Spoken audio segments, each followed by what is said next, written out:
Video link, Richard Burgon. This is a dangerous bill in many ways, both in what it contains and in what it omits, including in its stark failure to really tackle violence against women. I want to concentrate my 3 minutes on the draconian threat to the right to protest.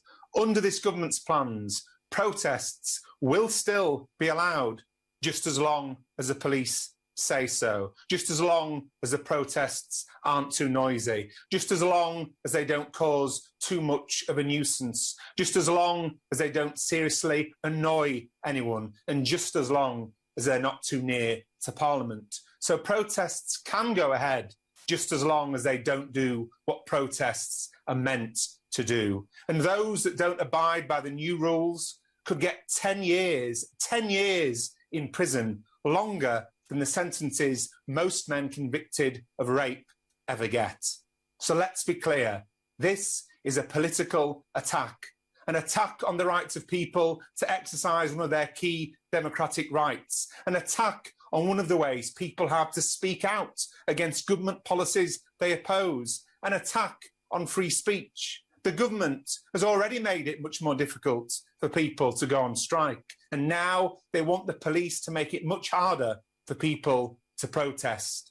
Even without this new law, we've seen the state under this government clamping down on democratic rights. Last week, a nurse fined £10,000 after protesting against pay cuts. Women at the Clapham Common Vigil attacked. And it goes way back. Students kettled for opposing higher tuition fees. Fracking activists jailed. This bill is aimed at suppressing further political opposition and dissent, written in direct response to the growth of Black Lives Matter and Extinction Rebellion.